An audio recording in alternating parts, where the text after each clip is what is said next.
এই পিচ্চি, তাড়াতাড়ি একটা সিগারেট দে, আমার ভার্সিটির টাইম হয়ে গেছে। আরে, আপনি সিগারেট দিয়ে কি করবেন? আর আমাকে পিচ্ছি বলছেন কেন?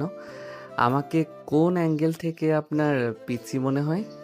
আমি সিগারেট দিয়ে কি করব না করব সেটা কি আমি তোকে দেবো নাকি? তুই তো দেখতে পিচ্চি, আর এখানে তো একটু বুড়ো বয়স্ক লোক থাকে। এখানে তুই কি করছিস? দেখুন, আমি যথেষ্ট বড় হয়েছি। আপনি আমাকে একটি বলবেন না। আর এটা আমার নানা ভাইয়ের দোকান। এখানে আমার নানা ভাই কাজ করে, কিন্তু আমার নানা ভাইয়ের শরীরটা একটু খারাপ, তাই আমার নানা ভাই বাড়িতে বিশ্রাম করছে।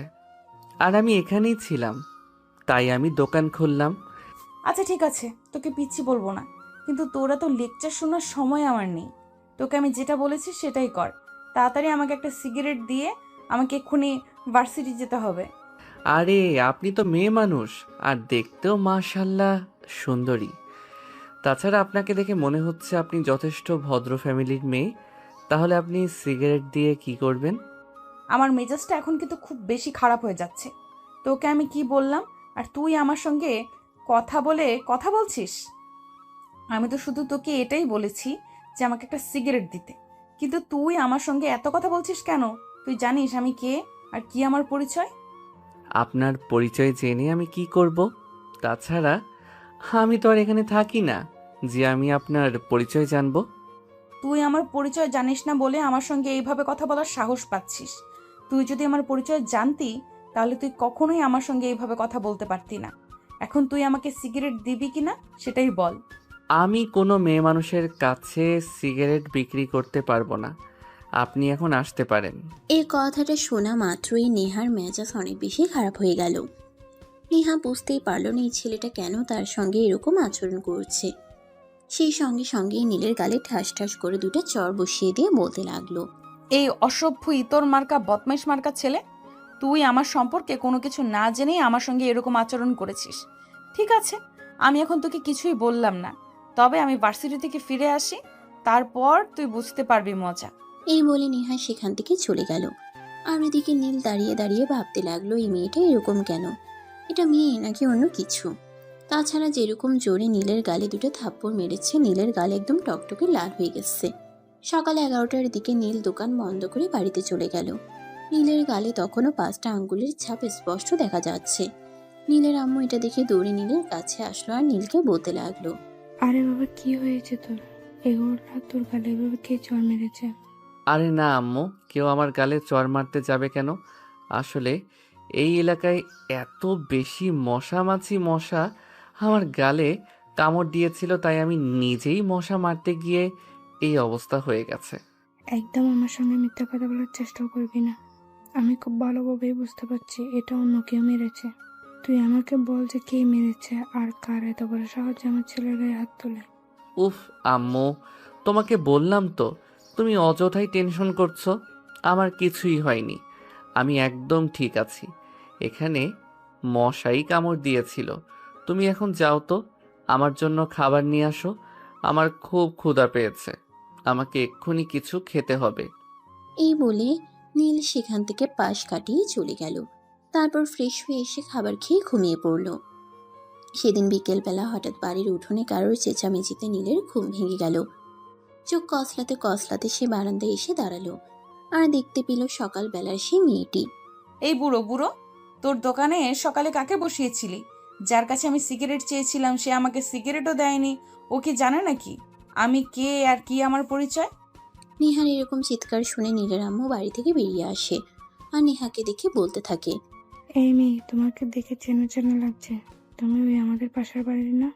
হ্যাঁ, আমি পাশের বাড়ির, কিন্তু এই বাড়ির বুড়োটা কোথায়? আমি ওর সঙ্গে কথা বলতে চাই। ওর দোকানে সকালবেলা কাকে বসিয়েছিল? যার কাছে আমি সিগারেট চেয়েছিলাম ও আমাকে সিগারেট দেয়নি। ও আচ্ছা, তাহলে আমি এতক্ষণে ব্যাপারটা বুঝতে পারছি। মেয়ে মানুষ হয়ে সিগারেট খাও, তোমার লজ্জা করে না? এই দেখুন, লজ্জা করবে কেন? আমি কি কাপড় চোপড় পরি না নাকি? যারা কাপড় চোপড় ছাড়া থাকে তাদের তো লজ্জা করে, আমার কেন লজ্জা করবে? আচ্ছা বিয়াদব মার্কা মেয়ে তো তুমি। তোমার বাবা মা তো এরকম ছিল না। তোমাদের ফ্যামিলি তো খুব ভদ্র ফ্যামিলি। ভদ্র ফ্যামিলি থেকে জন্ম নিছো তুমি। এটা তো বোঝাই যায় না তোমাকে দেখে। এরকম কেন তুমি? দেখুন, আপনি একদম আমার ফ্যামিলি নিয়ে কথা বলবেন না। আমার ফ্যামিলি যেমন ইচ্ছা তেমন, আর আমি আমার মতো। আমাকে আমার ফ্যামিলির মতো হতে হবে, এটা কি কোনো হাদিসে লেখা আছে নাকি? এটা তো কোনো হাদিসে লেখা নেই। তাহলে এইভাবে কেন কথা বলছেন? ফ্যামিলির মতো হতে হবে এটা কোনো হাদিসে লেখা নেই, কিন্তু ভদ্র ফ্যামিলির থেকে এরকম অভদ্র মেয়ে জন্ম নেই। আমি এটা আমার বাপের জন্মও দেখিনি। এই যে শোনেন, আপনার সঙ্গে ফালতু কথা বলার কোনো ইচ্ছে আমার নেই। এই বাড়ির বুড়োটা কোথায়? আমি তার সঙ্গে কথা বলতে চাই। ওনাকে ডেকে দিন। উনি এখানে আসতে পারবে না, ওনার শরীর খারাপ। উনি নিজের রুমে বিশ্রাম নিচ্ছেন। তুমি এখন এখান থেকে চলে যাও। আমি যখন ওনার সঙ্গে কথা বলতে এসেছি তখন কথা বলে তারপরে যাব। কথা বলা শেষ হওয়ার আগে আমি এখান থেকে এক পাও নড়ব না। এই বলে নেহা নীলের আম্মুকে পাশ কাটিয়ে বাড়ির ভেতরে ঢুকে গেল আর সোজা নীলের নানা ভাইয়ের রুমে চলে গেল। আর এতক্ষণ ধরে এগুলো নীল দাঁড়িয়ে দাঁড়িয়ে দেখছিল। আর তখনই নেহার সামনে এসে দাঁড়ালো। এই নিয়ে আপনি এখানেই দাঁড়ান, কি সমস্যা আপনার? আমি তো সেটাই বুঝতে পারছি না। আপনি সকালবেলা দোকানে ঝামেলা করলেন, এখন আবার এখানে এসে ঝামেলা কেন করছেন? তোর এত বড় সাহস, তুই এখন আবার আমার সামনে এসে দাঁড়িয়েছিস? সকালবেলার থাপ্পড় খেয়ে তোর লজ্জা হয়নি দেখছি। তোর কি আরো কিছু খাওয়া চাই নাকি? এবার আর থাপ্পড় খাবো না। এবার যদি কিছু খেতে হয় তাহলে অন্য কিছু খাবো, বুঝতে পেরেছেন? মানে? মানে আপনার যা বোঝার আপনি তাই বুঝে নেন। আমি আপনাকে এত মানে বুঝিয়ে বলতে পারবো না, বুঝতে পেরেছেন? আপনি এখন এখান থেকে আসুন। আর যদি আমি এখান থেকে না যাই তাহলে তুই কি করবি? তারপর আমাকে যা করতে হয় আমি তাই করব। সেই ব্যাপারে তো আর আমি আপনাকে কৈফিয়ত দেব না। ও আচ্ছা, তাই নাকি? আচ্ছা ঠিক আছে, তাহলে আমিও দেখতে চাই তুই কি করতে পারিস আর কি করার ক্ষমতা তোর আছে। কথাটা বলতে দেরি হলো, কিন্তু নীল তাকে কোলে তুলে নিতে এক মুহূর্তও দেরি করলো না। নীল তখনই তাকে কোলে তুলে নিল আর সোজা তার বাড়ির সামনে নিয়ে আসলো। আর তারপর বলল, এই নিন, এবার আপনাকে আপনার বাড়ি পর্যন্ত পৌঁছে দিয়েছি। নিজ দায়িত্বে বাড়ির ভেতরে চলে যান। তোকে তো আমি ওখানে আম্মু দাঁড়িয়েছিল তাই কিছু বলতে পারিনি। তবে আপনি মনে মনে এটা চিন্তা করবেন না যে এখনো আমি আপনাকে ছেড়ে দিয়ে কথা বলবো। এখন আপনি আমাকে একটা কথা বললে আমি আপনাকে 100টা কথা শোনাবো। তুই জানিস আমি কি আর কি আমার পরিচয়? আরে ম্যাডাম, আপনাকে তো আমি আরো আগেই বলে দিয়েছি কে আপনি আর কি আপনার পরিচয়। সেই সব জানার বিন্দুমাত্র আগ্রহ আমার নেই। এখন আমি আপনাকে আপনার বাড়ি পর্যন্ত পৌঁছে দিয়েছি। নিজ দায়িত্বে বাড়ির ভিতরে চলে যান। আর আপনি যদি সেটাও করতে না পারেন তাহলে আপনি বলুন, আমি আপনাকে আপনার বেডরুম পর্যন্ত পৌঁছে দিয়ে আসবো। তোর সাহস দেখে আমি অবাক না হয়ে পারছি না। তবে কোনো চিন্তা করিস না, আমি আমার বয়ফ্রেন্ডকে এক্ষুনি ফোন দিয়ে বলে দেব, আর তারপর তোর কি অবস্থা করে সেটা তুই দেখিস। ও মা গো, তাই নাকি? আচ্ছা ঠিক আছে, তাহলে আমি এক্ষুনি এখানে দাঁড়িয়ে অপেক্ষা করছি। আপনি আপনার বয়ফ্রেন্ডকে ফোন করুন। তুই এমনভাবে কথা বলছিস যেন তুই আমার বয়ফ্রেন্ডকে চিনিস। চেনার জন্যই তো বলছি। প্লিজ আপনি তাড়াতাড়ি ফোন করুন। আপনার বয়ফ্রেন্ডকে দেখে আমি আমার চোখ দুটোকে ধন্য করি। আমার বয়ফ্রেন্ড এখানে থাকে না, আমার বয়ফ্রেন্ড ঢাকায় থাকে। মাফিয়া কিং নীল ইমতিয়াজের নাম নিশ্চয়ই শুনেছিস। নেহার এই কথা শুনে নীল হাসবে না কাঁদবে কিছুই বুঝতে পারছে না। কারণ নেহা যার কথা বলছে এই মানুষটা নীল নিজেই। নীলের আরেক নাম নীল ইমতিয়াজ। সবাই তাকে নীল বলেই ডাকে। তখনই নীল একটু শয়তানি মার্কা হাসি দিয়ে নেহাকে বলতে থাকে, ও মা, তাই নাকি? নীল ইমতিয়াজ ভাইয়া আপনার বয়ফ্রেন্ড? হ্যাঁ, কেন তোর কোনো সন্দেহ আছে নাকি? না, আমার কোনো সন্দেহ থাকতে যাবে কেন? হাহ, এমনি বললাম আর কি। ভাবি, তাহলে আপনি তো মাফিয়ার বউ, আপনি কি লেডি মাফিয়া নাকি? হ্যাঁ, কেন? আমাকে দেখে কি তোর সেরকম মনে হয় নাকি?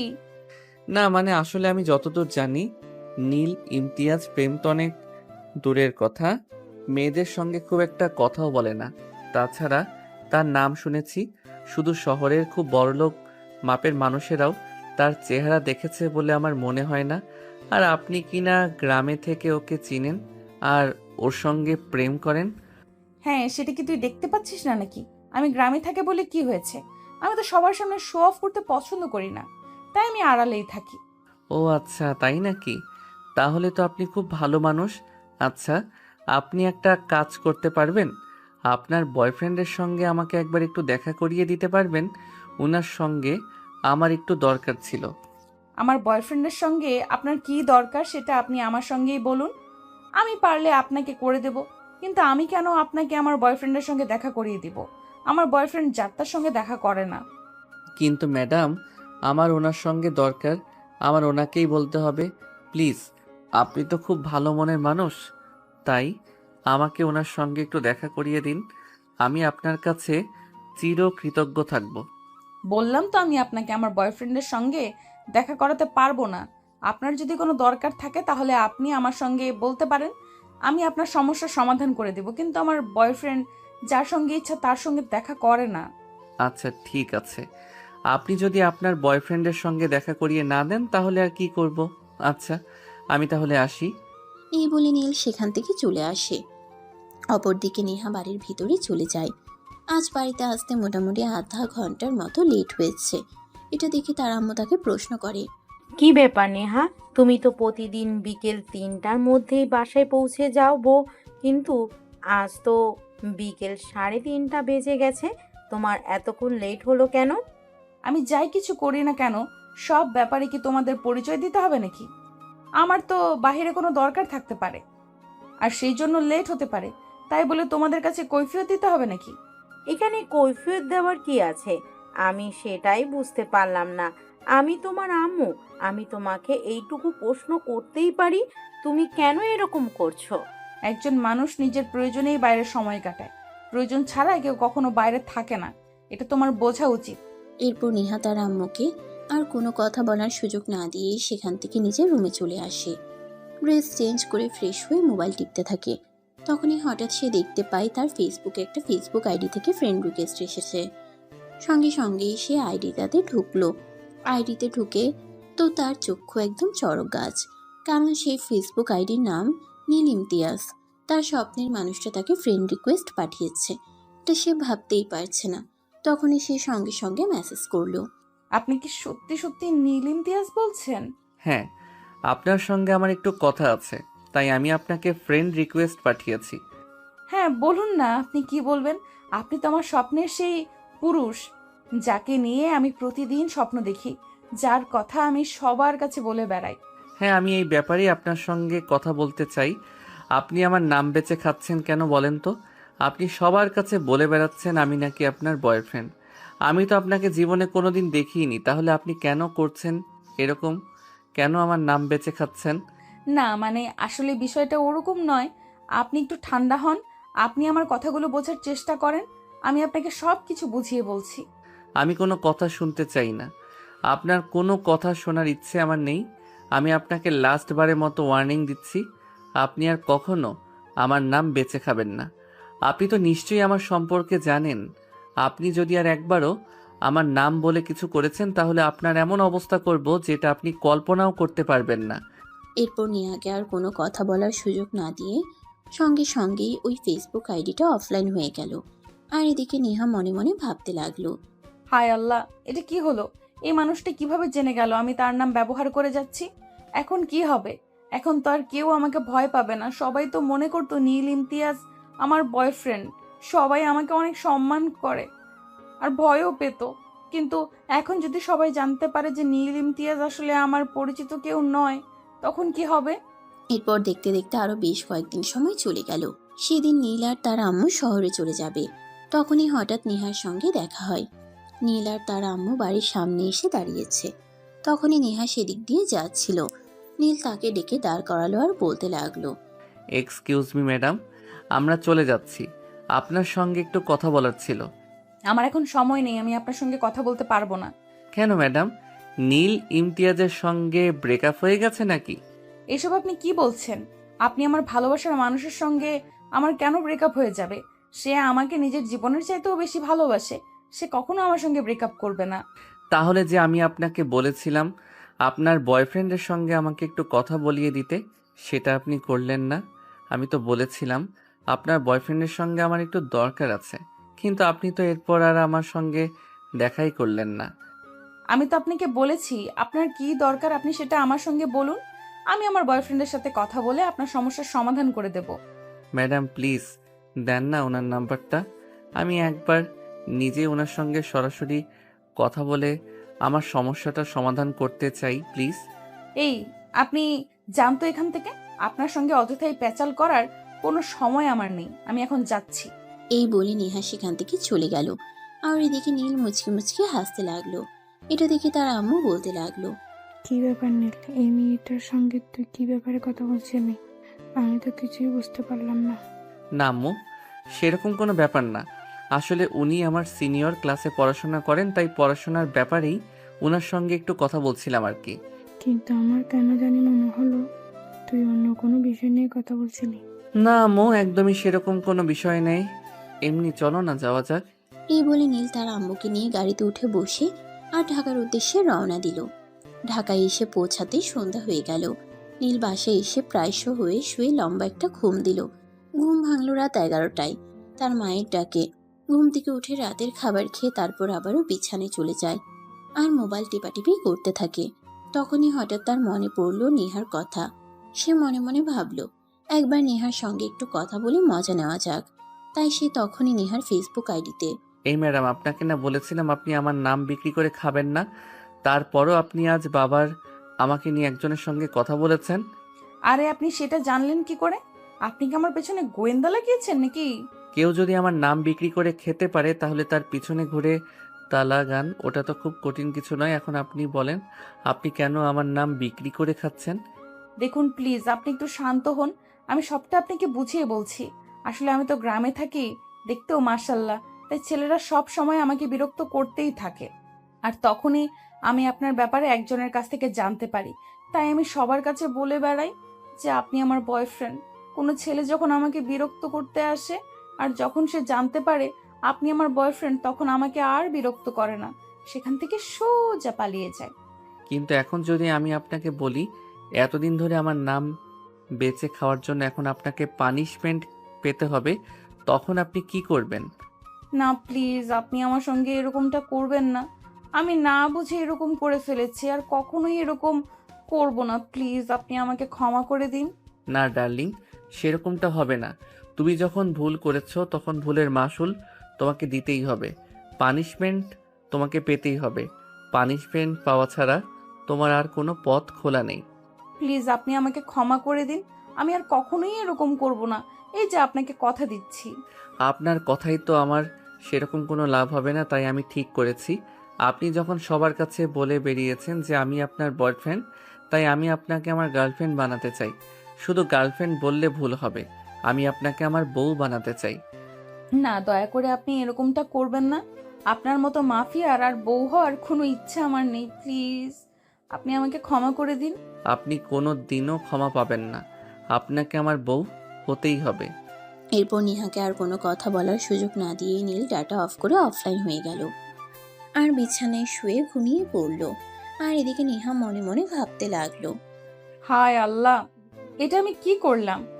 নিজের কালকে নিজেই নিয়ে আসলাম, নিজের বিপদ নিজেই ডেকে আনলাম। কেন আমি এরকমটা করতে গেছিলাম? এখন কি আমাকে সত্যি সত্যি ওই মাফিয়ার বউ হতে হবে? তাহলে তো আমার জীবনটাই বরবাদ হয়ে যাবে। এইসব ভাবতে ভাবতেই আরো 2 দিন চলে গেল। সেদিন হঠাৎ করেই নেহার বাসার সামনে কুরিয়ার অফিস থেকে একজন লোক আসলো। আপনাদের বাড়ির ঠিকানা দিয়ে নেহার নামে একজনের কাছে এই পার্সেলটা এসেছে। আমি ওর আম্মু। আমার মেয়েকে আবার কে পার্সেল পাঠালো? কে পাঠিয়েছে তার নাম ঠিকানা তো এখানে কিছু লেখা নেই, তবে এখানে আপনাদের বাড়ির ঠিকানা দেওয়া আছে আর আপনার মেয়ের নাম লেখা আছে। আপনার মেয়েকে বলুন পার্সেলটা রিসিভ করতে, আর আবার আমার কাজ আছে, যেতে হবে। আচ্ছা ঠিক আছে, আপনি এখানে দাঁড়ান, আমি আমার মেয়েকে ডেকে দিচ্ছি। এই বলে নেহার আম্মু সেখান থেকে বাড়ির ভিতরে চলে গেল। নেহা তখন নিজের রুমে বসে পড়াশোনা করছিল। নেহার আম্মু নেহার রুমে গিয়ে নেহাকে বলতে লাগলো, নেহা, কেউ একজন তোমার নামে একটা পার্সেল পাঠিয়েছে, কিন্তু কে পাঠিয়েছে তার নাম ঠিকানা কোনো কিছুই দেওয়ার নেই। রাইডার তোমাকে পার্সেল দিতে এসেছে, বললো পার্সেল রিসিভ করতে। আরে, আমাকে আবার কে পার্সেল পাঠাবে? আমি তো সেটাই বুঝতে পারছি না। আচ্ছা ঠিক আছে, তুমি যাও, আমি দেখছি। এই বলে নেহা রুম থেকে বের হয়ে বাড়ির বাইরে আসে আর দেখে রাইডার দাঁড়িয়ে আছে। তখন সে রাইডারের কাছে জিজ্ঞাসা করে, দেখুন, আমার মনে হয় আপনি জানেন এই পার্সেলটা কে পাঠিয়েছে, তাই আমাকে একটু বলুন কে পাঠিয়েছে। আমি জানলে অবশ্যই আপনাকে বলতাম। আমি সত্যিই জানি না এই পার্সেলটা আপনাকে কে পাঠিয়েছে। যাই হোক, আমি এখানে একটা সাইন দিয়ে দিন। আমার আবার অনেকগুলো পার্সেল জমা পড়ে আছে, ওইগুলো ডেলিভারি করতে হবে। আচ্ছা ঠিক আছে দিন, আমি সাইন করে পার্সেল রিসিভ করছি। এই বলে নেহা রাইডারের কাছ থেকে পার্সেলটা রিসিভ করে নেয় আর বাসার ভিতরে চলে যায়। তখনই তার মনে কৌতূহল জাগলো কে এই পার্সেলটা পাঠিয়েছে আর এর ভিতরে কি আছে। এইসব চিন্তা করতে করতে সে পার্সেলটা খুলতে লাগলো। পার্সেলটা খুলে সে দেখতে পেল এর ভিতর একটা শাড়ি আর কিছু অর্নামেন্টস রাখা আছে। সে ভাবতেই পারছে না এগুলো। তখনই হঠাৎ তার মনে পড়লো কেউ হয়তো ভুল করে এগুলো তার ঠিকানায় পাঠিয়ে দিয়েছে। যাই হোক, যদি এরকমটাই হয় তাহলে কেউ না কেউ তো অবশ্যই যোগাযোগ করবে। এগুলো ভাবতে ভাবতেই নেহা পার্সেলটা রেখে দিল। সেদিন রাতের বেলা হঠাৎ করেই তার আম্মুর ফোনে একটা নাম্বার থেকে ফোন আসলো। নেহা ফোনটা রিসিভ করতে অপর প্রান্ত থেকেই শুনতে পেল। Hello my dear sweet heart, আমার গিফট তোমার পছন্দ হয়েছে? কে আপনি আর কিসের গিফটের কথা বলছিলাম যে সেটাই বুঝতে পারছি না। ও সুইট হার্ট, আমি সেই তোমার কল্পনার বয়ফ্রেন্ড। আমি তোমার জন্য আজ একটা শাড়ি আর কিছু অর্নামেন্টস গিফট পাঠিয়েছি। তুমি কি সেগুলো পেয়েছো কিনা এটাই জানতে চেয়েছি। ও তার মানে এই জিনিসগুলো আপনি আমাকে পাঠিয়েছেন? হ্যাঁ, এগুলো আমি তোমাকে পাঠিয়েছি আর এগুলো কাল পড়বে আর তারপর আমাকে ছবি পাঠাবে। আমি দেখতে চাই তোমাকে দেখতে কেমন। আমি অচেনা অজানা কারোর গিফট নিই না। আর আমি এটা রিসিভ করেছি, কিন্তু তার মানে এই নয় যে আমি এটা ব্যবহার করব। আমি এটা কোনোদিনও ব্যবহার করব না। আপনি আপনার ঠিকানা দিন, আমি এটা আপনাকে রিটার্ন করতে চাই। ও মা, তুমি এমন কথা বলছো কেন? আমি না তোমার বয়ফ্রেন্ড, আর বয়ফ্রেন্ডের দেওয়া গিফট কেউ কখনো ফিরিয়ে দেয় নাকি? তুমি কাল এগুলো পড়বে আর এগুলো পড়ে তারপর আমাকে ছবি তুলে পাঠাবে। এটাই আমার শেষ কথা। আচ্ছা আপনি আমাকে একটা কথা বলুন, আপনি আমার নাম্বার কোথায় পেয়েছেন? নাম্বার পাওয়া খুব কঠিন কিছু নয়। আমি যেখানে তোমার ফেসবুক আইডি জোগাড় করতে পেরেছি সেখানে তোমার নাম্বার পাওয়াটা কি আমার জন্য খুব কঠিন কিছু? যাই হোক, তোমাকে যেটা বলেছি সেটাই করবে। কাল আমার দেওয়া গিফটগুলো পড়ে তারপর আমাকে ছবি পাঠাবে। আমি আপনাকে বললাম না আমি অপরিচিত কারোর কাছ থেকে দেওয়া কোনো কিছু ব্যবহার করি না। দেখো, তুমি কিন্তু আমার সম্পর্কে ডিটেলসের সব কিছুই জানো, তাই এমন কিছু করবে না যাতে আমি প্রচণ্ড পরিমাণে ক্ষেপে যাই। আর যদি আমি ক্ষেপে যাই তাহলে এর পরিণাম কি হবে সেটা কিন্তু তুমি আন্দাজ করতে পারছো। সো যা করবে চিন্তা ভাবনা করে করবে। এই বলে নীল ফোনটা কেটে দিল আর নেহা মনে মনে ভাবতে লাগলো। কেন নিজে নিজেই খাল কেটে কুমির আনতে গেলাম? যদি সবার সঙ্গে এরকম কথা না বলতাম তাহলে তো আর আজ আমাকে এই বিপদে পড়তে হতো না। যাই হোক, যা হয় দেখা যাবে। এই বলে নেহা ফোনটা রেখে নিজেরই কাজ করতে থাকে। পরের দিন দুপুর 2টার দিকে নেহার নাম্বারে একটা মেসেজ আসে। কি ব্যাপার সুইটার, তোমাকে না বলেছিলাম আমার পাঠানো শাড়িটা পরে ছবি পাঠাতে, কিন্তু তুমি এটা করলে না কেন? আমি তোমাকে 1 ঘন্টা সময় দিচ্ছি, এই 1 ঘন্টার মধ্যে আমাকে ছবি পাঠাবে। তা না হলে কিন্তু আমি নিজেই তোমার বাসা পর্যন্ত চলে আসব। আর তারপর কি হবে সেটা আশা করি না বললেও চলবে। মেসেজটা দেখে নেহার মনে অনেকটা ভয় কাজ করতে লাগলো।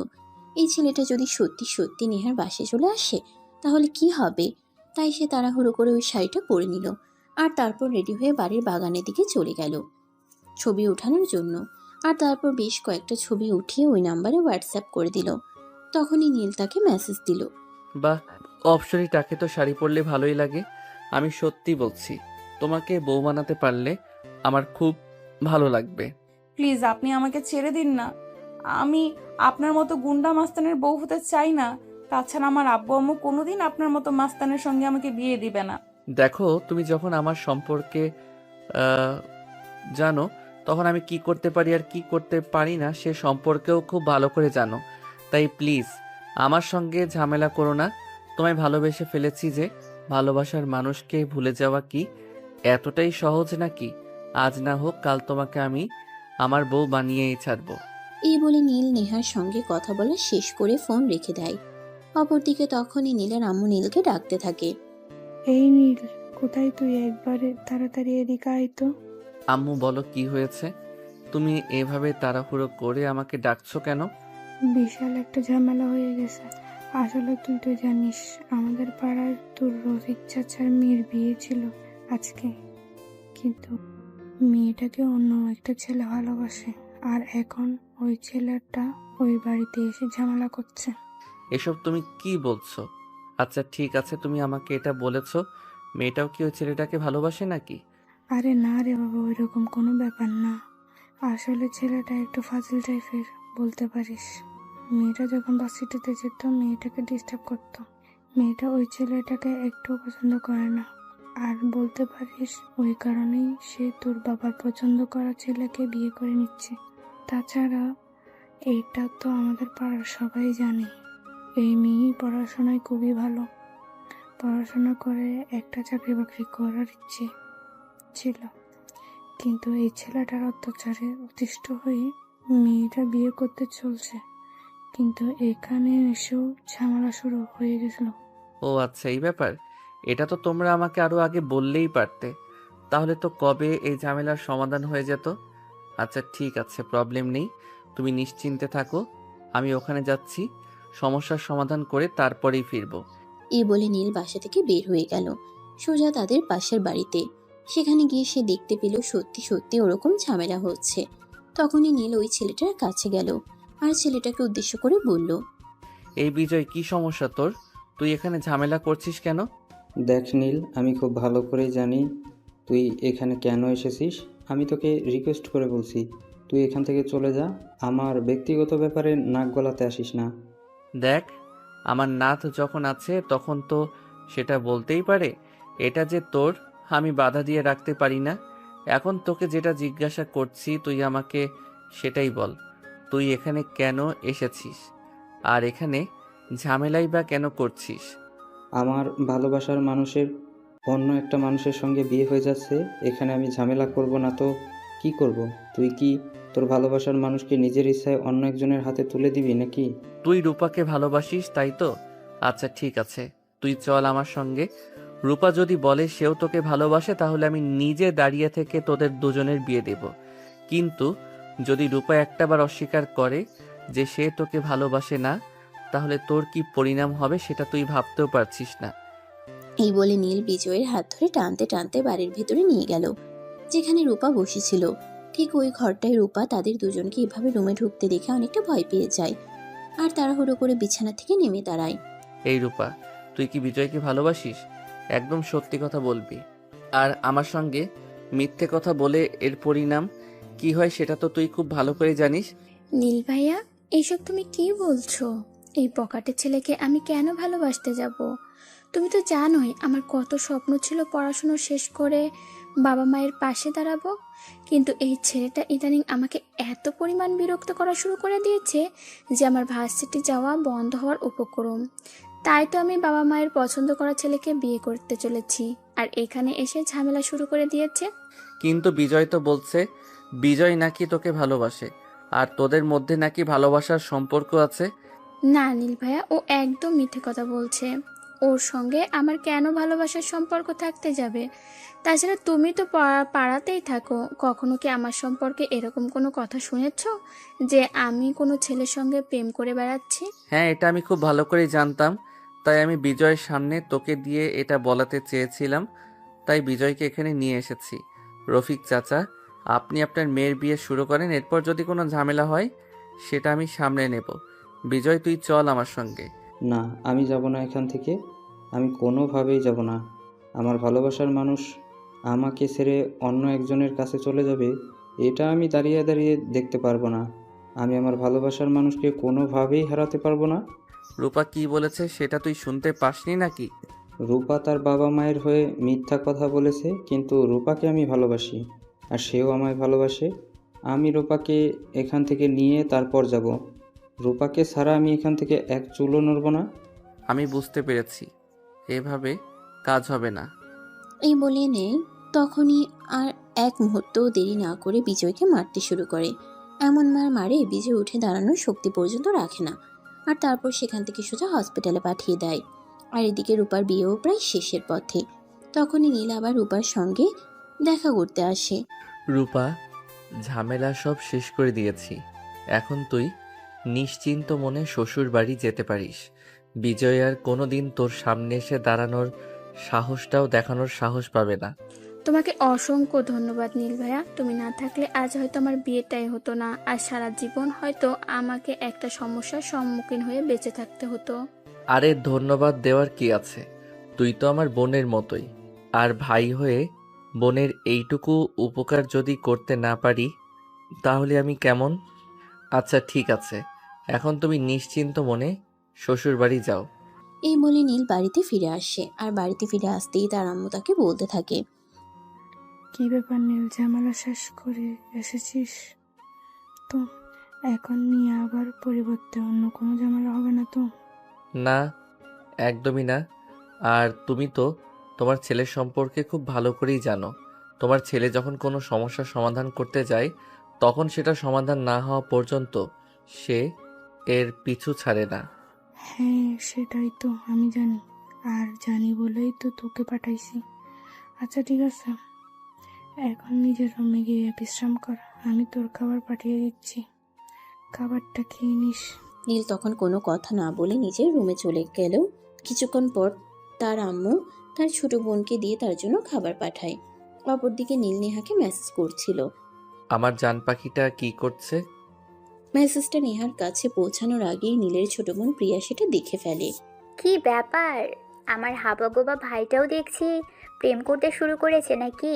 ওই দেখো, একদম বেশি কথা বলার চেষ্টা করবি না। আমি প্রেম করতে যাব কেন? আর তোকে কে বলেছে আমি প্রেম করছি? এই তো আমি দেখতে পেলাম তুমি কাউকে কিছু একটা মেসেজ করলে, আর আমাকে দেখে তাড়াহুড়ো করে মোবাইলটা লুকিয়ে ফেললে। এটা মানুষ তখনই করে যখন মানুষ কারোর প্রেমে পড়ে। দেখ, একদম বেশি বাল পাকনামো করবি না, তাহলে কিন্তু চটকনা মেরে তোর সব কটা দাঁত ফেলে দিব বলে দিলাম। এত কথা বলতে তোকে কে বলেছে? আরে ভাই, আমি এত কথার কথা বললাম। আচ্ছা প্লিজ একটাবার দেখা না, আমার হবু ভাবিটাকে দেখি।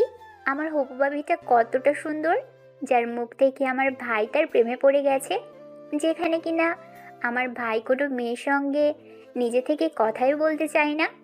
তুই যাবি এখান থেকে না মাইর খাবি, কোনটা করবি তুই? সেটাই ঠিক কর।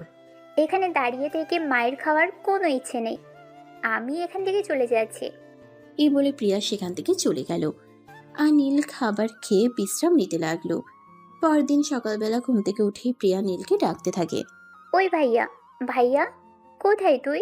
এখনো ঘুম থেকে উঠছিস না কেন? তাড়াতাড়ি একটু ঘুম থেকে ওঠ, আমাকে কলেজে পৌঁছে দিবি। সাত সকালবেলা আমার ঘুমের 12টা না বাজালে তোর ভালো লাগে না বুঝি? কেন, তুই আমাকে ঘুম থেকে ডেকে তুলেছিস? তুই তো খুব ভালো করে জানিস সকাল সকাল আমি ঘুম থেকে উঠতে পারি না। আরে ভাইয়া, আমাদের ড্রাইভার আঙ্কেলের শরীরটা আজকে ভালো নেই, তাই উনি আমাকে কলেজে পৌঁছে দিতে পারবেন না। তো কি হয়েছে, আজ কলেজে যেতে হবে না? একদিন কলেজে না গেলে সেরকম কোনো ক্ষতি হবে না। আরে ভাইয়া, তুই জানিস না আগামী সপ্তাহ থেকে আমার পরীক্ষা শুরু হতে চলেছে। এখন প্রত্যেকটা ক্লাস করা আমার জন্য খুবই ইম্পর্ট্যান্ট, তাই একটু তুই আমাকে আজ কলেজে পৌঁছে দিয়ে আয়। ধুর, একটু শান্তি মতো ঘুমাতেও দিলি না। আচ্ছা ঠিক আছে, যা রেডি হ, আমি আসছি। এই বলে নীল বিছানা থেকে নেমে ফ্রেশ হয়ে নিল। তারপর প্রিয়াকে নিয়ে তার কলেজে চলে আসলো। প্রিয়া গাড়ি থেকে নামার পর নীল গাড়ি থেকে নামলো। তখনই হঠাৎ কলেজে কিছু বখাটে ছেলে প্রিয়াকে উদ্দেশ্য করে বলতে থাকলো। ওই সুন্দরী, কি ব্যাপার? প্রতিদিন তো ড্রাইভার নিয়ে কলেজে আসিস, আর আজ দেখছি একদম বয়ফ্রেন্ড নিয়ে চলে এসেছিস। দেখ, একদম মুখ সামলে কথা বলবি। তারপর প্রিয়া কিছু বলতে চাইলে নীল তাকে কিছু বলতে না দিয়ে ক্লাসরুমে চলে যেতে বলে, আর প্রিয়াকে এটাও বলল যে সে এই ব্যাপারটা দেখে নেবে। এদিকে প্রিয়া তার ভাইয়ার কথা অক্ষর অক্ষরে পালন করে, তাই সে কোনো কথা না বলে চুপচাপ নিজের ক্লাসরুমে চলে গেল। আর এদিকে বগাটে ছেলেগুলো প্রিয়াকে দেখে হাসতে লাগলো। ছেলেগুলোর সামনে দাঁড়িয়ে বলতে লাগলো, কি ব্যাপার, তোমরা ওকে নিয়ে এভাবে মজা করছো কেন? মজা করব না তো কি করব? এতদিন তো ড্রাইভার নিয়ে কলেজে আসতো, আর আজ একদম বয়ফ্রেন্ড নিয়ে কলেজে চলে এসেছে। আমরা যে কলেজে এত সুন্দর হ্যান্ডসাম ছেলেগুলো রয়েছে, আমাদের দিকে একবার পাত্তাও দেয় না, আর সেখানে কি না বাইরে থেকে বয়ফ্রেন্ড নিয়ে আসে। তোমরা কি করে জানলে যে আমি ওর বয়ফ্রেন্ড হই? এখানে জানা আর বোঝার কি আছে, দেখেই মনে হচ্ছে। দেখো, চোখের দেখা সবসময় ঠিক হয় না, লোকের দেখাই ভুল থাকতে পারে, তাই আমি তোমাদেরকে একটু ওয়ার্নিং দিয়ে যাচ্ছি। কোনো মেয়েকে ইফটিজিং করার আগে বুঝে নিবে এটা তার বয়ফ্রেন্ড নাও হতে পারে। আর ইফটিজিং করবেই বা কেন?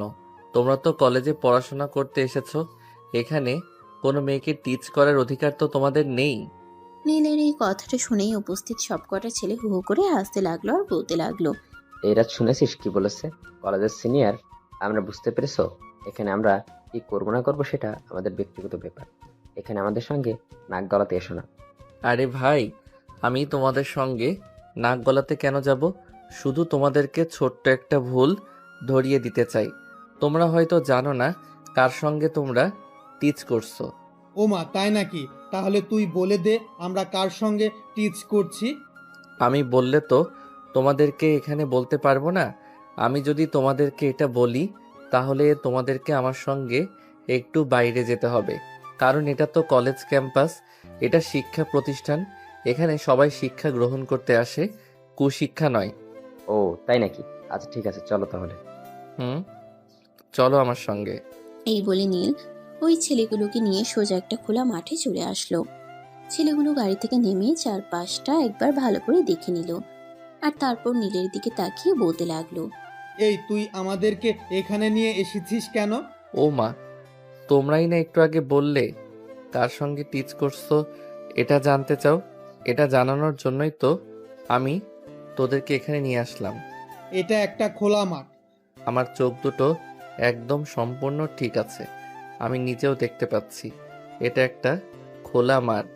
আর তোমাদেরকে এখানে এই জন্য নিয়ে এসে যে এখানে চারপাশে কেউ নেই, এখানে তোমাদের সঙ্গে যাই কিছু করি না কেন তার স্বাক্ষর প্রমাণ দেওয়ার জন্য কেউ থাকবে না। মানে তুই কি বলছিস? আমি তো কিছুই বুঝতে পারছি না। কিছুই বুঝতে হবে না, আমি তোমাদেরকে বুঝিয়ে দিব। এই বলে নীল সবকটাকে ইচ্ছে মতো পেটাতে শুরু করলো। মার খেয়ে সবকটার অবস্থা একদম দফা রফা। সবগুলোকে ইচ্ছা মতো মার দিয়ে তারপর নীল বলতে লাগলো, ঢাকা শহরে থাকিস যখন, তখন নীল ইমতিয়াজের নাম নিশ্চয়ই শুনেছিস, তাই না? হ্যাঁ, কিন্তু তার সঙ্গে আপনার কি সম্পর্ক? আমি নীল ইমতিয়াজ, আর আমার বোনের সঙ্গে তোরা টিচ করার চেষ্টা করিস।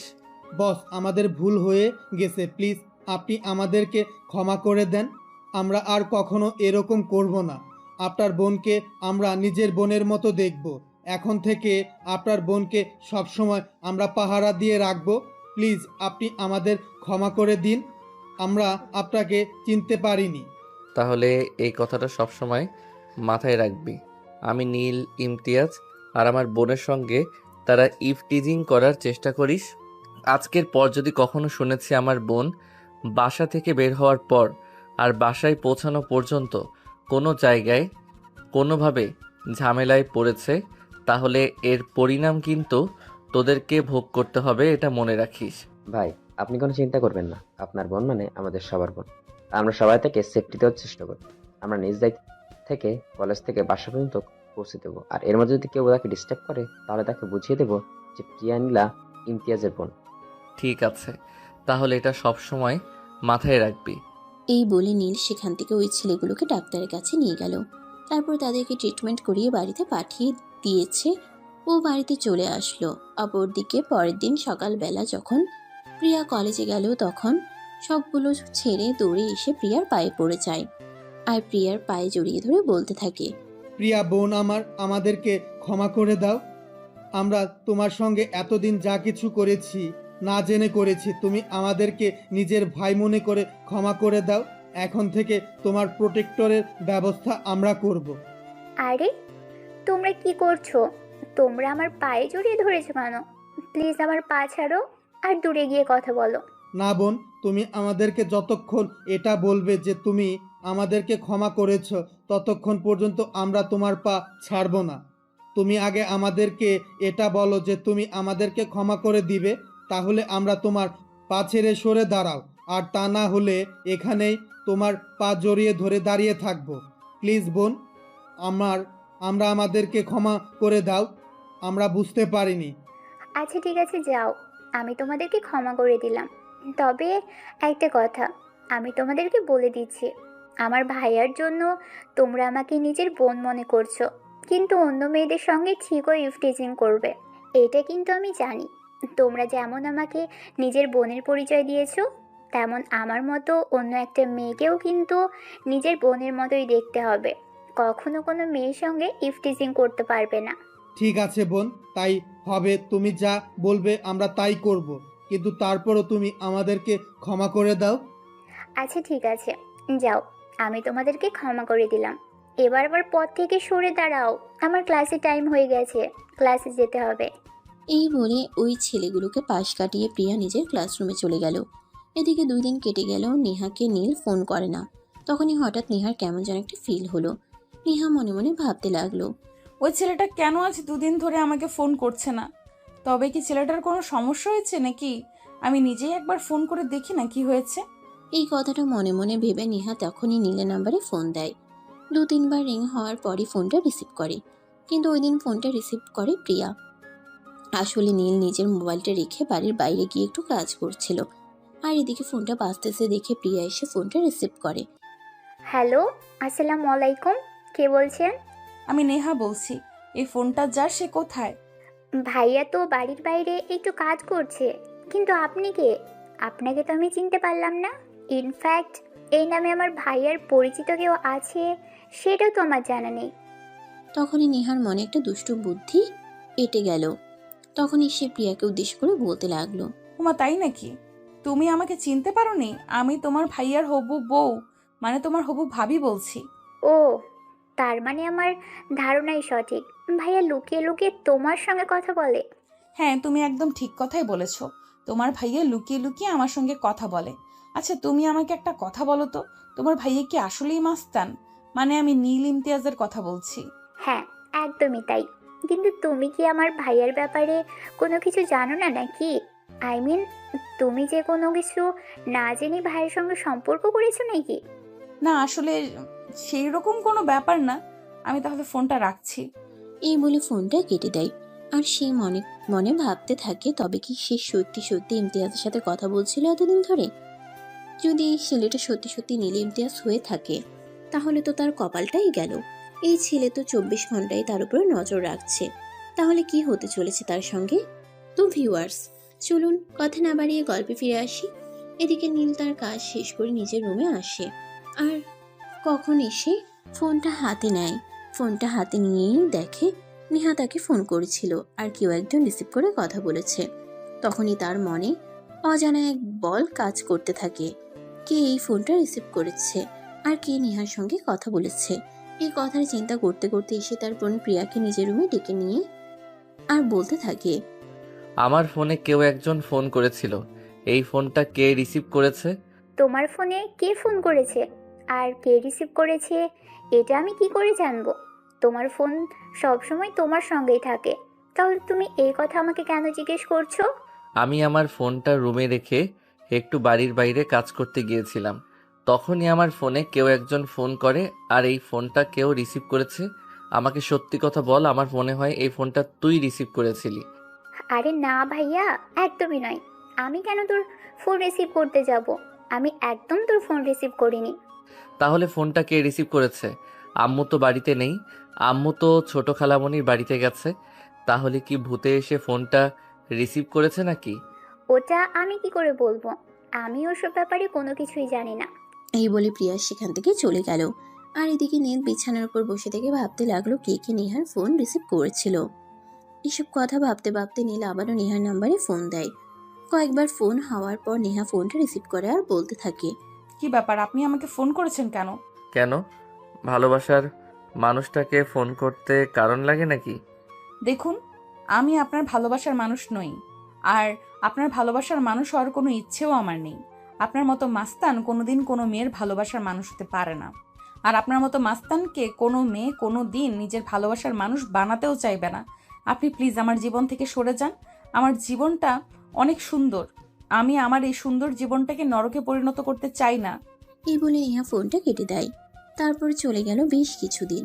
এদিকে দেখতে দেখতে নেহার অনার্স ফাইনাল ইয়ারের পরীক্ষা শুরু হতে চলেছে, কিন্তু নেহার এবারের পরীক্ষার প্রস্তুতি খুব একটা ভালো নয়। এইসব চিন্তা করতে করতেই নেহা বাসার ছাদে দাঁড়িয়ে সিগারেট খাচ্ছে। তখনই হঠাৎ ফোনটা বেজে ওঠে। নেহা মোবাইলটা হাতে নিয়ে দেখে নীল তাকে ফোন করেছে। আর এদিকে নেহার এমন মেজাজ খারাপ হচ্ছে, এটা বলে বোঝানোর মতো না। একটা মানুষকে বারবার অ্যাভয়েড করার পরও কেন ছ্যাঁচড়াইয়ের মতো পেছনে পড়ে আছে। এইসব চিন্তা করতে করতে নেহা ফোনটা রিসিভ করে। আর ফোনটা রিসিভ করতে অপর প্রান্ত থেকে নীল বলতে থাকে, কি ব্যাপার সুইটহার্ট, ফোন রিসিভ করতে এত দেরি করলে কেন? আমার ইচ্ছে হয়েছে তাই। আর আমি কেন ফোন দেরিতে রিসিভ করেছি সেটার কৈফিয়ত কি আমার আপনাকে দিতে হবে নাকি? এইভাবে কেন বলছো? ভালোবাসার মানুষের সাথে কেউ এভাবে কথা বলে না জান। ভালোবাসার মানুষকে ভালোবেসে কথা বলতে হয়। যাই হোক, আমার মনে হয় তুমি স্মোক করছিলে। হ্যাঁ, আমি স্মোকিং করি। তাতে কি আপনার কোনো সমস্যা আছে? সমস্যা থাকলে আপনি আমাকে ফোন করবেন না। তোমার নিঃশ্বাস এই শব্দ শুনেই বুঝতে পারছিলাম তুমি স্মোক করছো। তুমি স্মোক করো, তাতে আমার কোনো সমস্যা নেই, কিন্তু আমার কাছে যখন থাকবে তখন কিন্তু এসব করা একদম চলবে না। তুমি যখন আমার কাছে চলে আসবে তখন তোমাকে এসব স্মোক করা ছেড়ে দিতে হবে। আপনার কাছে তো আমি চাচ্ছি না, তাহলে স্মোক করা ছাড়ার কথা আসছে কোথা থেকে? তোমাকে আসতে হবে না, আমি নিজে গিয়েই তোমাকে নিয়ে আসবো জান। আচ্ছা যাই হোক, বাদ দাও ওসব কথা।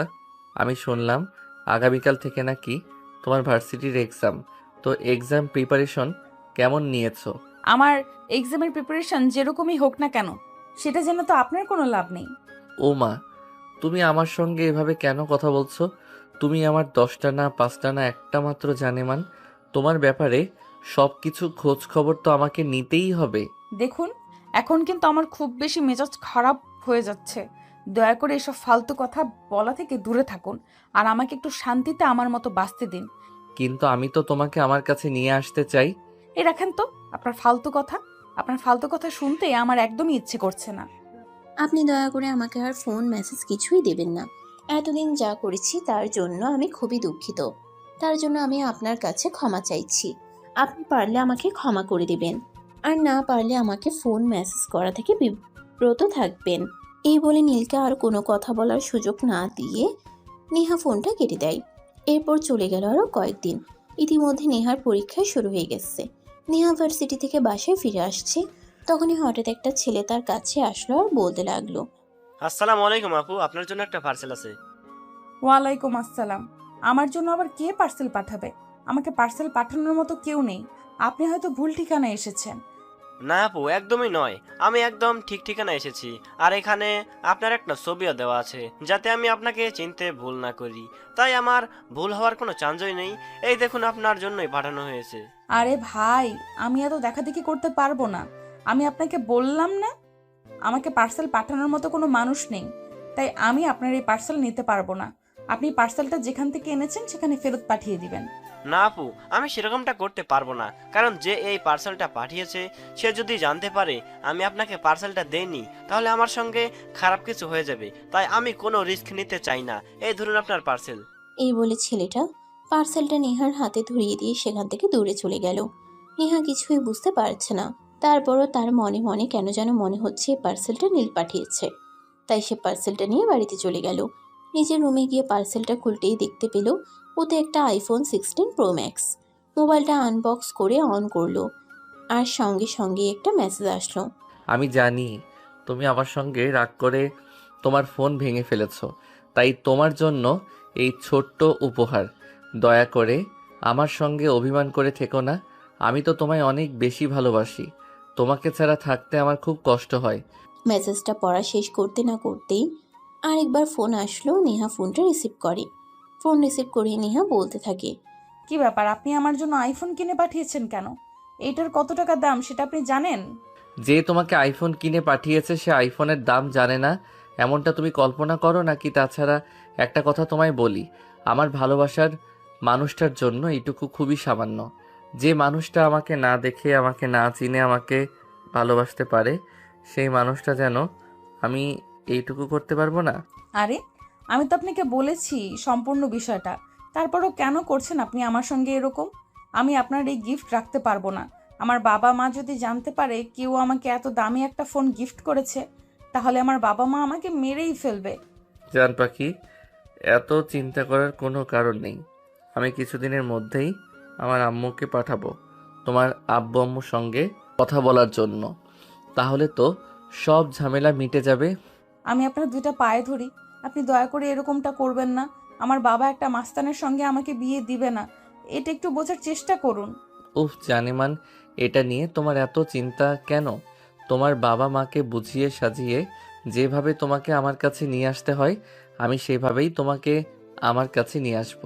এটা তো আমি তোমাকে বলেছি। তুমি প্লিজ টেনশন করো না, নিজের শরীর স্বাস্থ্য খারাপ করো না। আর হ্যাঁ, পরীক্ষা শেষ হলে তোমার জন্য আরও একটা সারপ্রাইজ গিফট আছে। আমি আপনার কোনো সারপ্রাইজের গিফট চাই না। আপনি দয়া করে আমাকে আর কিছু পাঠাবেন না, এটা আপনার কাছে আমার রিকোয়েস্ট। তুমি বললেই তো হবে না জান পাখি। তুমি আমার 10টা না 5টা না, একটা মাত্র জান পাখি। তোমাকে আমি কোনো কিছু পাঠাবো না, এটা হতে পারে না। কিন্তু তোমাকে যখন যেটা মন চাইবে তখন আমি সেটাই পাঠাবো। আচ্ছা জান পাখি, এখন আমি রাখি, আমার একটু কাজ আছে। এই বলে নীল ফোনটা কেটে দেয়। আর এদিকে তখনই নীলের আম্মু তার রুমে আসে আর নীলকে বলতে থাকে, কিরে, তুই দেখছি ইদানিং সমাজ সেবা করতে করতে নিজের পড়াশোনায় খুলে দেখছিস। তুই যে সামনে পরীক্ষা দিবি, এটা কি তোর মনে আছে? হ্যাঁ আম্মু, মনে আছে। এবং তুমি দেখো, আমি অন্যান্য বছরের তুলনায় এই বছর অনেক ভালো রেজাল্ট করব। অন্য বছর তো তুই তাও পড়াশোনা করতিস, এই বছর তো তুই একদমই পড়াশোনা করার চেষ্টা। তাহলে তুই বলছিস কি করে তুই অন্য বছরে তুলবে, এই বছর অনেক ভালো রেজাল্ট করবি? আমাকে বল তো শুনি। আম্মু, অন্য বছর তো আমাকে অনুপ্রেরণা দেওয়ার মতো কেউ ছিল না। এবার অনুপ্রেরণা দেওয়ার মতো একজন মানুষ পেয়ে গেছি, তাই আমি খুব ভালো রেজাল্ট করব, দেখে নিও। ও মা, তাই নাকি? তাহলে কে সে অনুপ্রেরণা দেওয়া মানুষ, সেটা তো আমাকেও দেখতে হয়। সত্যি তুমি দেখবা? তাহলে আমার কাছে আসো, আমি তোমায় দেখিয়ে দিচ্ছি। এই বলে নীল তার মোবাইল থেকে নেহার একটা ছবি বের করে আর সেটা তার আম্মুকে দেখায়। এটা দেখে তার আম্মুর তো চক্ষু একদম চড়ক গাছ। তার আম্মু অনেকটা রেগে গিয়ে বলতে থাকে, এগুলো কোন ধরনের ফাজলাম? আমি তো সেটাই বুঝতে পারছি না। এই মেয়েটা সিগারেট খায়, ছোট ছোট জামা পরে ঘুরে বেড়ায়, আর কি না তুই বলছিস এই মেয়েটাকে তুই বউ বানাবি? হ্যাঁ আম্মু, এই মেয়েটা আমি আমার বউ বানাবো। মেয়েটাকে আমি যেদিন প্রথম দেখেছি সেদিনই আমার পছন্দ হয়েছিল। আর তারপর যখন জানতে পারলাম মেয়েটা আমাকে না দেখেই ভালোবাসে, তখন তো আমি একদম মেয়েটার প্রেমে পাগল হয়ে গেছি। আমার মনে হচ্ছে আমার ছেলেটাও সত্যি সত্যি মাথা খারাপ হয়ে গেছে। তা না হলে কেউ নিজের চেয়ে বয়সে বড় একটা মেয়েকে ভালোবাসতে পারে?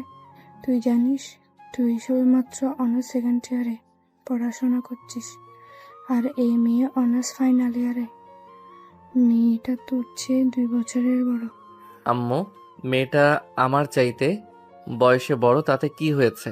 তোমার ছেলেকে যে মেয়েটা না দেখে ভালোবাসতে পারে, যে মেয়েটা তোমার ছেলের সম্পর্কে কোনো কিছু ঠিকঠাক পাবেন না জেনেই সবার কাছে বলে বেড়াতে পারে আমি তার বয়ফ্রেন্ড, ওই মেয়েটাকে ভালোবাসবো না তো আমি কাকে ভালোবাসবো বলো? কিন্তু তারপরও আমার মনে হয় তোমার সিদ্ধান্তটা নেওয়া ভুল, একদম ঠিক হয়নি। মেয়েটার গ্রাম থেকে, তারপর আবার তার বাবা মা আছে। তার বাবা মা কখনোই তোমার ব্যাপারে তোমার পরিচয় জেনে, তোমার পরিচয় জানতে পারলে তোমার সঙ্গে তার মেয়ে বিয়ে দিবে না। তাহলে তোমরা আছো কি করতে? তোমরা আমার বাবা মা, তোমরা তো আমার সম্পর্কে খুব ভালো করেই জানো আমি অন্যায় কাজ করি নাকি ভালো কাজ করি। তাহলে তোমরা যদি এই ব্যাপারটা ম্যানেজ করতে নাই পারো, তাহলে তোমরা কিসের মা বাবা? আচ্ছা ঠিক আছে, তোর আব্বু আগামী সপ্তাহে বাড়িতে আসলে তারপর তার সঙ্গে কিছু বলে দেখি সে কি বলে। আব্বুকে নিয়ে তোমাকে চিন্তা করতে হবে না, আমি আগে আব্বুর সঙ্গে বলে দিয়েছি, আব্বু তো এক কথায় রাজি হয়ে গেছে। তুই কি সত্যি কথা বলছিস? মেয়েটা তোর চেয়ে বয়সে বড়, এটা জানার পরও তোর আব্বু রাজি হয়ে গেছে? হ্যাঁ আম্মু, আমি যা বলছি একদম সত্য কথা বলছি। আব্বুর কাছে আমি সবকিছু খুলে বলেছি, তারপর এই আপু রাজি হয়েছে। আমার কাছে যদি তোমার বিশ্বাস না হয়, তাহলে তুমি এক্ষুনি আব্বুকে ফোন দিয়ে জেনে নিতে পারো। আমাকে তো সেটাই বলতেছে, কারণ আমি তোর কথা একটুও বিশ্বাস করতে পারছি না। তোর কথা আমার বিশ্বাস হওয়ার মতোইও না। তাও তুই ওয়েট কর, আমি এক্ষুনি তোর বাবাকে ফোন করে জেনে নিচ্ছি। এই কথা বলে নীলের আম্মু তখনই সঙ্গে সঙ্গে নীলের আব্বুকে ফোন দেয়। আর নীলের আব্বুর কাছ থেকে কেউ জানতে পারে নীল যা বলছে একদম সত্য কথাই বলছে। তখন নীলের আম্মু নীলের আব্বুকে বলে, এসব তুমি কি বলছো? মেয়েটা আমাদের ছেলের চেয়ে 2 বছরের বড়, তাও আবার এত গন্ডা মার্কা মেয়েকে আমাদের বাড়ির বউ বানাবো? তোমার ছেলের হিস্টোরি যদি জানতে পারে তাহলে কোনো মেয়ে তোমার ছেলে কেউ বিয়ে করবে না। ভিতরে ভিতরে যত ভালোই হোক না কেন, উপরটাই সবাই দেখে, তাই সবাই তাকে ওভাবেই বিচার করবে। সো অন্যকে বিচার করার আগে নিজেকে বিচার করে দেখে নিও। কিন্তু তারপরও আমাদের ছেলেটা আর মেয়েটার দিক একটু আমাদের বেশি দেখতে হয়। মানুষ হিসেবে সবাই সমান বুঝতে পেরেছে, মানুষকে মানুষ বলেই বিবেচনা করা উচিত, অন্য কিছু বলে কখনো বিবেচনা করা উচিত নয়। যাই হোক, আমি আগামী সপ্তাহে দেশে আছি, আর তুমি নীলকে বলে দিও আমি দেশে এসে ওর বিয়ের ব্যাপারে কথা বলবো। এই বলে নীলের আব্বু ফোনটা কেটে দেয়। আর এদিকে এই কথা শুনে নীলের মন যেন খুশিতে নিচে ওঠে। তখনই সে তার আম্মুর কাছ থেকে একটু দূরে চলে যায় আর নেহাকে ফোন দেয়। Hello my dear sweet heart, তোমার জন্য একটা খুশির খবর আছে। আমার জন্য আপনি আবার কি খুশির খবর দিবেন? আপনি তো আমাকে খারাপ খবর ছাড়া আর কিছুই দেন না। তাহলে আমি কি মনে করব আপনি আমাকে আবারও কোনো খারাপ খবর দিবেন? না জান পাখি, সেরকম কিছুই না। আমি তোমাকে কেন খারাপ খবর দেব? আমি তো তোমায় ভালোবাসি, আর ভালোবাসার মানুষকে কখনো খারাপ খবর দেওয়া যায় নাকি? প্লিজ আপনি আমাকে ছেড়ে যান না, প্লিজ। আমি একটু মুক্তির নিঃশ্বাস নিতে চাই, একটু ভালোভাবে বেঁচে থাকতে চাই। ভালোভাবে বেঁচে থাকার জন্য আমি আপনার নামটা ব্যবহার করেছিলাম, কিন্তু আপনি এভাবে আমার জীবনটাকে লণ্ডভণ্ড করে দেবেন, এটা আমি কোনোদিন কল্পনাও করিনি। আমি তোমাকে মুক্তির বিহঙ্গ দিতে চাই। আমি তোমাকে মুক্ত পাখির ন্যায় আকাশে উড়তে দিতে চাই। তাই আমি তোমাকে আমার বউ বানাতে চাই। আপনার মতো মাস্তানের বউ হয়ে কেউ পাবে মুক্ত জীবন? এটা তো জাস্ট কল্পনার অতীত। প্লিজ এরকম করবেন না আপনি। কিন্তু জান পাখি, এসব বলে তো আর লাভ হবে না। আমি তোমার শ্বশুর আর শাশুড়ি দুজনকেই তোমার ব্যাপারে বলে দিয়েছি। তারা তো ঠিক করেছে আগামী সপ্তাহে তোমাকে দেখতে আসবে আর বিয়ের পাকা কথা বলবে। তো এখন বলে তুমি কি করবে? জানি না, তবে আমি আপনাকে কোনোভাবেই বিয়ে করব না, এটাই আমার শেষ কথা। এই বলে নেহা ফোনটা কেটে দেয়। আর এদিকে দেখতে দেখতে 1 সপ্তাহ সময় কেটে গেল। আজ সকালে সরাসরি দেখা করতে এবং বিয়ের কথা পাকা করতে আসছে। এটা শুনে নেহার মাথায় আকাশ ভেঙে পড়ল। সে কি করবে কিছুই বুঝতে পারছে না। তখনই তার মাথায় একটা বুদ্ধি আসলো। সে মনে মনে চিন্তা করলো সে বাড়ি থেকে পালিয়ে দূরে কোথাও চলে যাবে, কিন্তু কোথায় যাবে সেটাই সে বুঝতে পারছে না। এইসব চিন্তা করতে করতে নিজের প্রয়োজনীয় কিছু জিনিসপত্র গুছিয়ে নিয়ে নেহা বাড়ি থেকে বের হয়ে পড়ে। প্রতিমধ্যে নেহা একটা অটো নেয় তার গন্তব্যস্থলে পৌঁছানোর জন্য। আর অটোটা মাঝ রাস্তায় গিয়ে নষ্ট হয়ে যায়। আর ঠিক তখনই একটা বড় গাড়ি তার সামনে এসে দাঁড়ায়। আর গাড়ি থেকে নীল নামে। নেহাকে দেখেও তার আসল পরিচয় প্রদান না করেই নেহাকে বলে, আরে এই যে আপু, আপনি এখানে কেন? তুই আবার আমার সঙ্গে কোনো ঝামেলা করতে এসেছিস? চুপচাপ এখান থেকে কেটে পড়তো, আমার এমনিতেই মেজাজ খারাপ আছে। আপু কি হয়েছে বলেন না। আপনি হাজার হোক আপনি আমার নানার বাড়ির প্রতিবেশী বলে কথা। আপনি কোনো ঝামেলায় বলে আমি আপনাকে সহযোগিতা করব। এইটা তোর সহযোগিতার কোনো প্রয়োজন নেই। তুই এখান থেকে চুপচাপ চলে যা, এমনিতেই আমার মেজাজ খারাপ আছে। তুই আর খারাপ করিস না। মানে এখান থেকে কেটে পড়ে, এটাই তোর জন্য বেটার হবে। আরে কি বলছেন? সন্ধ্যা হয়ে আসছে, আপনি একটা মেয়ে মানুষ, আর আপনি যেখানে দাঁড়িয়ে আছেন এই জায়গাটা আপনার বাড়ি থেকে বেশ অনেকটাই দূর। এখান থেকে যদি আপনি বাড়িতে যেতে চান তাও কম হলে রাত 10টা বেজে যাবে। তো আপনি এখন এটাই বলুন যে কোথায় যাবেন, আমি আপনাকে নিজ দায়িত্বে পৌঁছে দেব। আরে ভাই, রক্ষা কর আমায়, আমার কোনো সাহায্যের প্রয়োজন নেই। আমি যেখানে যাচ্ছি একা পৌঁছে যেতে পারবো। তোরা যেখানে যাচ্ছিস যা, কিন্তু দয়া করে আমার বাড়ির কাউকে বলবি না আমি বাড়ি থেকে পালিয়ে যাচ্ছি। একটা শর্তে, আপনি মেয়ে মানুষ, আপনাকে আমি একা কোথাও যেতে দিতে পারি না। আপনি আমার সঙ্গে চলুন, আমি আপনাকে আপনার গন্তব্যস্থলে পৌঁছে দিব। নীলের এই কথা শুনে নেহা বেশ কিছুক্ষণ কিছু একটা চিন্তা করলো। আর তারপর নীলকে বলতে লাগলো, আচ্ছা ঠিক আছে, আমি তোর প্রস্তাবে রাজি, কিন্তু এই মুহূর্তে আমার এখান থেকে চলে যাওয়া চাই। তা না হলে আমার জন্য খুব বড় একটা বিপদ অপেক্ষা করছে। তার চাইতে বরং এইটাই ভালো হয় যে আমি তোর সঙ্গে যাই। এই বলে নেহা নীলের সঙ্গে গাড়িতে উঠে বসলো। আর নীল তখনই গাড়ি স্টার্ট করলো। তখনই হঠাৎ নেহা লক্ষ্য করলো নীল নেহার গন্তব্যস্থলের দিকে না যেয়ে অন্যদিকে গাড়িটা নিয়ে যাচ্ছে। এটা দেখে নেহা বলতে লাগলো, কি ব্যাপার, তোকে আমি এক জায়গার কথা বললাম আর তুই অন্য জায়গা থেকে গাড়ি নিয়ে যাচ্ছিস কেন? কি সমস্যা তোর? তুই আবার আমাকে কোনো ফাঁদে ফেলার চেষ্টা করছিস না তো? আরে না, এসব আপনি কি বলছেন? আমি এরকম চিন্তাও করছি না। আসলে ওদিকে রাস্তাটা খুবই খারাপ, তাই আমি আপনাকে এদিক দিয়ে নিয়ে যাচ্ছি। আসলে আমি তো আসার সময় ওই দিক দিয়ে এসেছি। আমি জানি রাস্তাটা খুব খারাপ, আর আসার সময় আমার অনেক কষ্ট হয়েছে, তাই এদিক দিয়ে যাচ্ছি। আপনি কোনো চিন্তা করবেন না, আপনি নিশ্চিন্তে থাকুন। আপনাকে আমি সময় মতো জায়গায় পৌঁছে দিব। নীলের কথায় নেহা অনেকটা আশ্বস্ত হয় আর একটু চুপ হয়ে বসে থাকে। তখনই হঠাৎ করে নেহার চোখটা লেগে গেল। নেহা এটা বুঝতেই পারল না। নেহার যখন ঘুম ভাঙলো তখন সে নিজেকে একটা রাজকীয় রুমের মধ্যে আবিষ্কার করলো। তখনই নেহা চিৎকার করতে লাগলো, এ কে, কোথায় আছো? আমাকে এখানে কে নিয়ে এসেছে? প্লিজ সাড়া দাও। এই কথা বলে নেহা চিৎকার চেঁচামেচি করতে থাকে, কিন্তু আশপাশ থেকে কেউ নেহাকে সাহায্য করতে আসে না। তখনই নেহা হঠাৎ করে দেখতে পায় কেউ একজন রুমের দরজা খুলে প্রবেশ করছে। নেহা মাথা উঁচু করে দেখতে পায় সেখানে একটা মেয়ে এসেছে। তখনই নেহা মেয়েটাকে বলতে থাকে, এই মেয়ে কে তুমি? আর আমাকে এখানে নিয়ে এসেছো, এইটা তুমি বলতে পারবে? আরে ভাবি, তুমি এভাবে চিৎকার চেঁচামেচি করছো কেন? এখানে তোমাকে তোমার ভালোবাসার মানুষটাই নিয়ে এসেছে, যাকে তুমি না দেখে ভালোবেসেছিলে, যার সম্পর্কে কোনো কিছু না জেনে তাকে তুমি মন প্রাণ উজাড় করে দিয়েছিলে।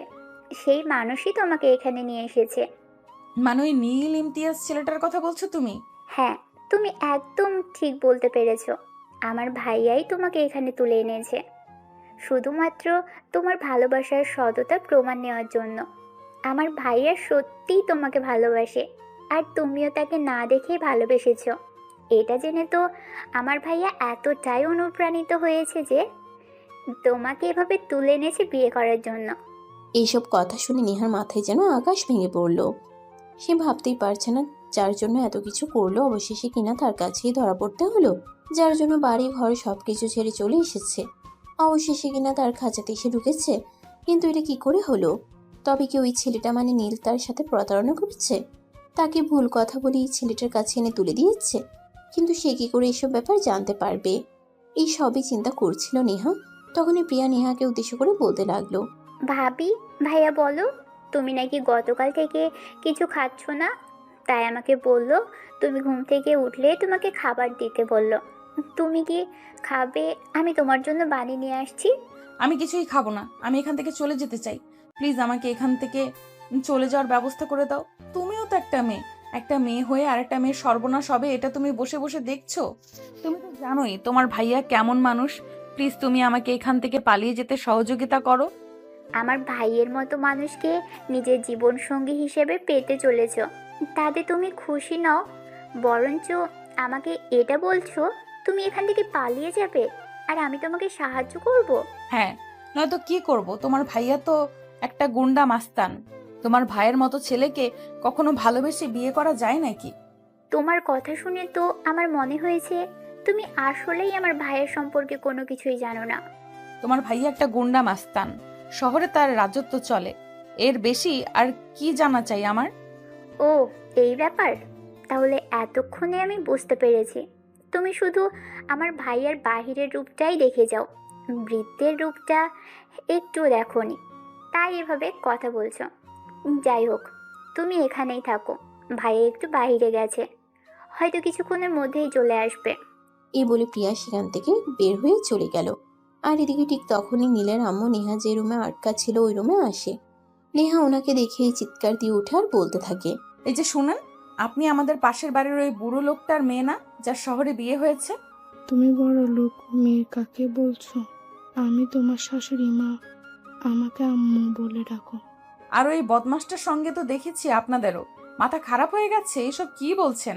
ওই ছেলেটা আমাকে এখানে তুলে এনেছে আর আপনি কিনা বলছেন আপনি আমার শাশুড়ি মা?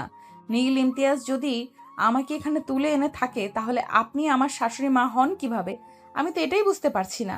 হ্যাঁ, আমি জানি তুমি এটা বুঝতে পারবে না, তাই আমি তোমাকে সহজভাবে বলছি। আমার ছেলে যখন গ্রামে বাড়িতে গিয়েছিলে তখন তোমার সঙ্গে পরিচয় হয়, আর সেখানে কোনোভাবে জানতে পারে তুমি সবার সঙ্গে বলে বেড়াও যে নীল ইমতিয়াজ তোমার বয়ফ্রেন্ড, কিন্তু তুমি জানতেই না তোমার সামনেই দাঁড়িয়েছিল নীল ইমতিয়াজ। তারপর তুমি আমার ছেলে তোমার ব্যাপারে আরো খোঁজ নিয়ে জানতে পারে যে সত্যি তুমি আমার ছেলের বলে মানুষকে ভয় দেখাও আর অনেক কিছু জানি। তখনই আমার ছেলে মনে মনে ফোন কি করে তোমাকে একবার একটু চেক করে দেখবে, আর তার জন্যই তোমাকে ফেসবুকে নাম দেয়, আর তারপরে আমাদের পাড়ার একজনের কাছ থেকে তোমার নাম্বার নেই আর তোমার সঙ্গে কথা বলা কন্টিনিউ করতে থাকে। এসব আপনি কি বলছেন? আমি বিশ্বাস করি না আপনার কথা। আপনি আমাকে সম্পূর্ণ মিথ্যা কথা বলছেন। নীল ইমতিয়াজ আর আপনার ছেলে সম্পূর্ণ আলাদা মানুষ। আমি আপনার ছেলেকে দেখেছি, নম্র, ভদ্র, শান্তশিষ্ট একটা ছেলে। আর নীল ইমতিয়াজের কথা আমি সবার মুখে মুখে শুনেছি। সে প্রচণ্ড রাগী, জেদি আর একগুঁয়ে। কেউ যদি তার কোনো কাজে বাধা হয়ে দাঁড়ায়, তাহলে সে ওই মানুষটাকে তার পথ থেকে সরিয়ে দিতে 2 সেকেন্ড চিন্তা ভাবনা করে না।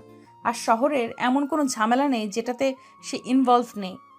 তুমি আমার ছেলে সম্পর্কে যেটা জানা তার সবটা সত্যি নয়। আমার ছেলে অন্যায়ের প্রতিবাদ করে মাত্র। আমার ছেলে কখনোই কোনো খারাপ কাজ করে না।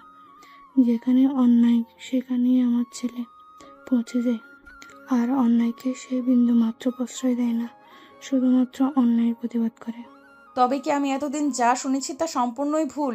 তবে কি আমার স্বপ্নের নীল ইমতিয়াজ আর বাস্তব নীল ইমতিয়াজ সম্পূর্ণ আলাদা দুজন মানুষ? হ্যাঁ, একদমই তাই। আমার ছেলে পার্সোনালিটি খুবই ভালো, কিন্তু সেটা অন্যায় সহ্য করতে পারে না, আর সেখানেই কিছু মানুষ তার নামে মিথ্যা রচনা দেয়। সে খুব খারাপ কাজ করে। ঠিক তেমনই হয়তো তুমিও কোনোভাবে আমার ছেলের প্রতি ভুল ধারণা নিজের মনে ঢুকিয়ে ফেলছো, আর সেটা ঠিক করতে পারছো না।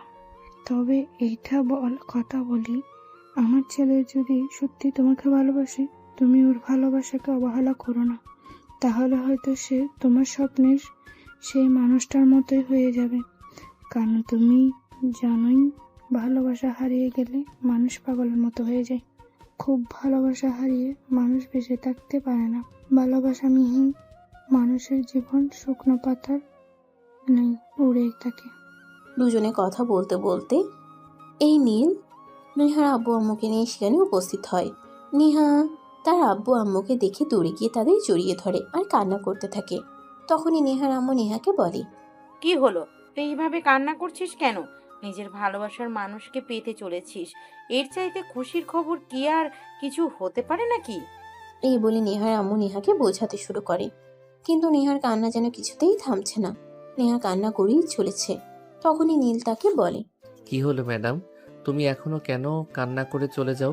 তুমি তো তোমার স্বপ্নের মানুষটাকে পেতে চলে যাও। স্বপ্নের মানুষটাকে পাওয়া হয়ে গেলে কি কারোর চোখে জল আসে?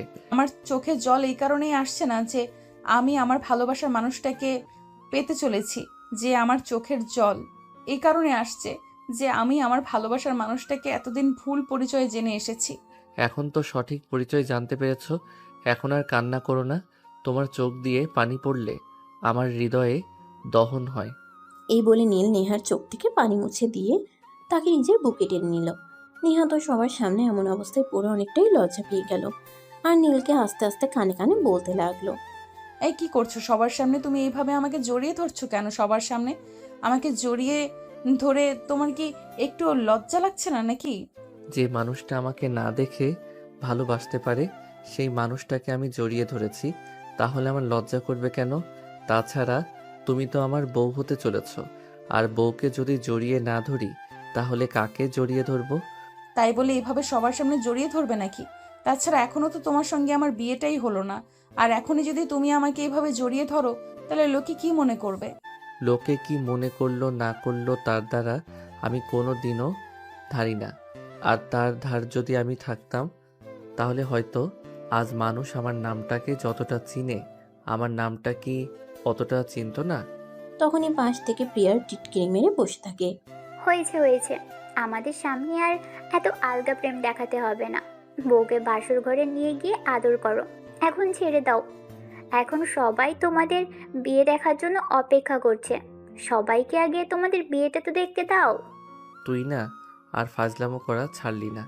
আচ্ছা ঠিক আছে, আমি আমার বউকে ছেড়ে দিলাম, কিন্তু একটা কথা তোকে বলে রাখি, আমার সঙ্গে এরকম করছিস না, তোর জামাই কিন্তু তোকে একটু ভালোবাসবে না, মনে রাখিস। দেখ ভাইয়া, তুই আমাকে এভাবে বদদোয়া দিতে পারিস না। হাজারো তুই আমার আপন বড় ভাই বলে কথা। আপন বড় ভাই হয়ে নিজের বোনকে কেউ এভাবে বদদোয়া দেয় নাকি? যেমন বোন তার তেমন ভাই। হয়েছে হয়েছে, তোদের এইসব ফাজলামো এখন বাদ দিয়ে কাজী সাহেব অপেক্ষা করছে, এখন সবাই ড্রাইভিং রুমে চল। এই বলে নীলের আব্বু আম্মা আর নেহার আব্বু আম্মু নীল আর নেহাকে নিয়ে ড্রয়িং রুমে চলে আসে। এদিকে কাজী সাহেব তো অনেকক্ষণ আগেই লেখাপড়ার কাজ শেষ করে বসে আছেন। নীল আর নেহাকে নিয়ে আসতেই তিনি রেজিস্ট্রি পেপারে সাইন করিয়ে দিলেন আর নীলের আব্বুকে উদ্দেশ্য করে বলতে লাগলেন, দেখুন মিস্টার চৌধুরী, আপনার ছেলের বিয়েটা এভাবে হয়ে যাবে এটা কিন্তু আমরা কোনোদিনও কল্পনাও করিনি। আমরা তো ভেবেছিলাম বিশাল জাঁকজমজভাবে অনুষ্ঠান করে আপনার ছেলের বিয়ে দেবেন, আর আমরা সেখানে কবজি ডুবিয়ে খাবো। এটা নিয়ে কোনো চিন্তা করবেন না। আমার ছেলে বিয়ে করে কোথা দেখবেন, শহরের সবচাইতে বড় কমিউনিটি সেন্টারে বিয়ে পড়াবো এবং শহরের সবাইকে দাওয়াত করে খাওয়াবো। তাহলে তো আলহামদুলিল্লাহ, আর কোনো চিন্তাই নেই, অনেকদিন পর বড় একটা দাওয়াত খেতে পারবো। হ্যাঁ একদমই তাই, কোনো চিন্তা করবেন না। আমার ছেলের বিয়ে বলে কথা, এমন অনুষ্ঠান করব যে সবাই কয়েকশো বছর মনে রাখবে। তাহলে সেই দিনটা খুব যেন বেশি দেরিতে না হয়, তাড়াতাড়ি যেন আমরা সেই দিনটা দেখতে পাই। এবং আপনার পুত্র এবং পুত্রবধূর জন্য আমাকে দোয়া আর শুভকামনা রইল। তাদের ভবিষ্যতের জীবন অনেক খুশি হবে আর সুন্দর হোক। এই বলে কাজী সাহেব নিজের ফিস বুঝে নিয়ে সেখান থেকে চলে গেলেন। আর এদিকে তখনই নীলের আব্বু নীলকে বলতে লাগলো, এটার জন্য কিন্তু আমার সত্যি একদম প্রস্তুত ছিলাম না। তুমি আমার ছেলে আর তোমার বিয়ে বলে কথা, শহরের সবাই কত আনন্দ উল্লাস করে। তো তাছাড়া শুধু শহরের মানুষ বললে ভুল হবে, দেশের বাইরে আমার কথা বন্ধু বান্ধব আত্মীয় স্বজন আছে, তারাও সবাই এই বিয়েতে উপস্থিত থাকতো। বিয়েটা হয়ে গেছে তো কি হয়েছে, রিসিপশনের অনুষ্ঠান তো বড় করে আমরা করতেই পারি। তবে একটা কথা কি জানো, ভাগ্যে যা লেখা থাকে তা হবেই। আমি ওকে ভেবেছিলাম এইভাবে বিয়েটা করব, আমিও তো কোনোদিন ভাবিনি, যা হওয়ার তা হয়ে গেছে। এটা নিয়ে তো আর এখন মন খারাপ করে কোনো লাভ নেই। হ্যাঁ আব্বু, একদম ঠিক কথাই বলেছে। আমাদের ভাগ্যে যা আছে তা হবে, সেটা আমরা কোনোভাবেই ফেরাতে পারবো না। হ্যাঁ বৌমা, তাই চলো এখন সবাই ডিনার টেবিলে সবাই একসঙ্গে বসে রাতের খাবারটা খাবো, আর তারপর তোমরা তোমাদের নতুন জীবনে পদার্পণ করবেন। ততক্ষণে আমি ওনাদের করেছেন লোকদেরকে ফোন করে বলে দিয়েছি, তারা তোমাদের জন্য বাসরঘর অ্যারেঞ্জ করবে। বাসর ঘরের কথাটা শুনতেই অনেকটা লজ্জা পেয়ে গেল আর মাথাটা নিচু করে নিল। নীল তখনই নেহার হাতটা ধরে ডিনার টেবিলে নিয়ে গেল আর তারপরে সবাই একসাথে বসে অনেক মজা করে ডিনারটা সেরে নিল। এদিকে নীল আর নেহার জন্য বাসর ঘর রেডি করা হয়ে গেছে। প্রিয়া রুমের ভিতর বসে আছে। নীল আর নেহা রুমে প্রবেশ করতেই প্রিয়া বলতে লাগলো, ভাইয়া, আমাকে 10,000 টাকা দিতে হবে, তা না হলে আমি এখান থেকে কোনোভাবেই বের হব না। আর আজ তোমাদের বাসরটা তো করতে দিব না। এগুলো কেমন ধরনের কথা? তুই আমার বোন, আর বোন হয়ে ভাইকে এসব কথা বলছিস? তোর একটু লজ্জা করছে না? চুপচাপ এখান থেকে বের হয়ে চলে যা বলছি। আরে তুমি ওর সঙ্গে এরকম কেন করছো? ও তোমার ছোট বোন, তাই বলে তো তোমার সঙ্গে একটু মজা করতে এসেছে। দিয়ে দাও ওকে ওর টাকা নিয়ে চলে যাক, আর তারপর আমরা আমাদের ভালোবাসার মুহূর্তগুলো শুরু করি।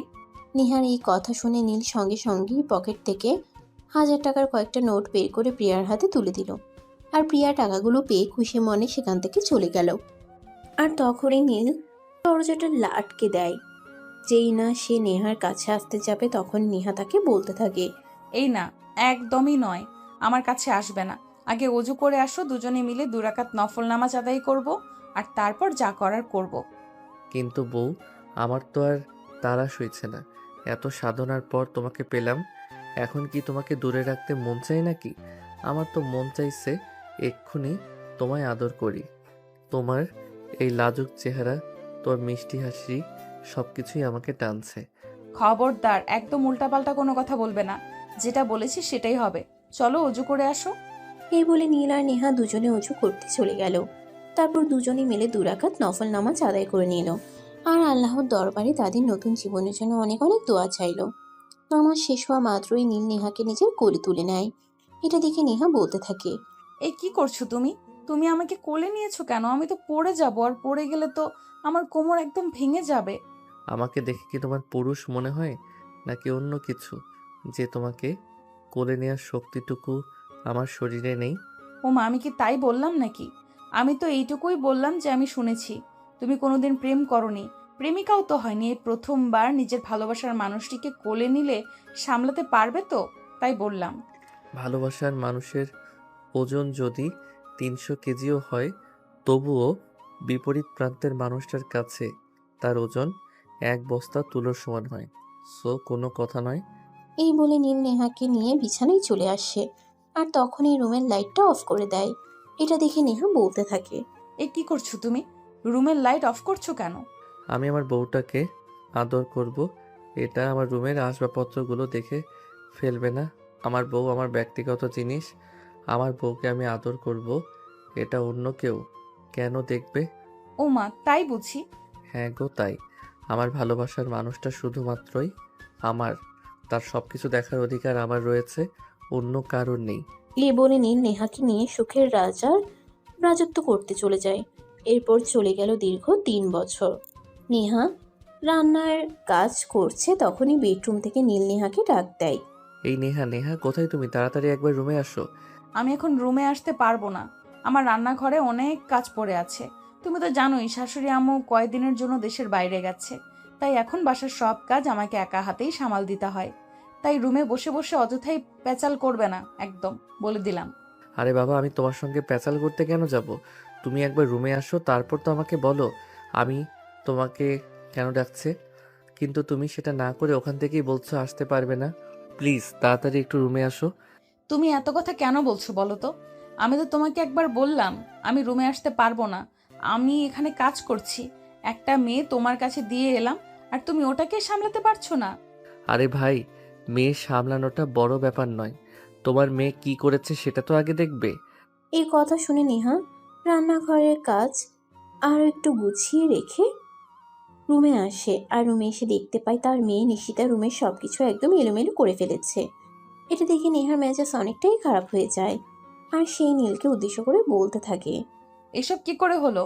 আমি তো একটু আগে সবকিছু গুছিয়ে রেখে তারপর রান্নাঘরে কাজ করতে গেলাম, আর রান্নাঘরে যাওয়া মাত্রই সবকিছু এমন অবস্থা কিভাবে হলো? আরে তুমি আমাকে বলছো কেন? আমি কি করলাম? সব কিছু করেছি তোমার মেয়ে, তুমি তোমার মেয়েকে বলো। আমার মেয়ে তো করবেই, তো তুমি কি করছিলে এখানে? আমি তো তোমাকে আমার মেয়ের দেখাশোনা করার জন্যই রেখে গিয়েছিলাম। তুমি আমার মেয়ের দেখাশোনাটাও করতে পারো না, তুমি এরকম কেন বলো তো? আরে বাবা, আমার কি দোষ সেটা তুমি আমাকে বলো। আমি তো বসে থাকতে থাকতে এই ঘুম পেয়ে গেছিলাম, তাই চোখটা লেগে গেছিল। কখন কি হলো কিছু বুঝতেই পারিনি, হঠাৎই ঘুমটা ভেঙে গেল আর চোখ খুলে দেখলাম এই অবস্থা। আমি কিছু সামলাতে পারবো না। তোমার মেয়ে এসব কিছু করেছে, এখন তোমাকে সব কিছু সামলাতে হবে। কারণ আমি তোমাকে আমার মেয়ের দেখাশোনা করার জন্য এখানে রেখে গেছিলাম, কিন্তু তুমি সেটা না করে ঘুমিয়ে পড়েছো। তাই এর জন্য তো পানিশমেন্ট তোমাকে পেতেই হবে। তাই বলে তুমি আমাকে দিয়ে ঘরের কাজ করাবে? তোমার স্বামীকে তুমি এতটা শাস্তি দিতে পারবে? এই দেখো, একদম ইমোশনাল কথা বলার চেষ্টা করবে না। আমি তোমাকে যেটা বলেছি সেটাই করো। নীল তখন আর কোনো উপায়ান্তর না দেখে বাধ্য হয়ে সবকিছু গুছিয়ে নিল। সবকিছু গোছানো শেষ হতেই নীল বিছানার দিকে তাকিয়ে দেখল নেহা নিশিতাকে নিয়ে ঘুমিয়ে পড়েছে। তখনই নীল আস্তে করে নেহার পাশে গিয়ে শুয়ে পড়ে। নেহার শরীরে হাত দেওয়া মাত্রই নেহার ঘুমটা ভেঙে গেল আর নেহা বলতে লাগলো, এই কি করছো এসব? একদম কোনো কথা বলবে না নিশিতা, ঘুমিয়ে পড়েছে।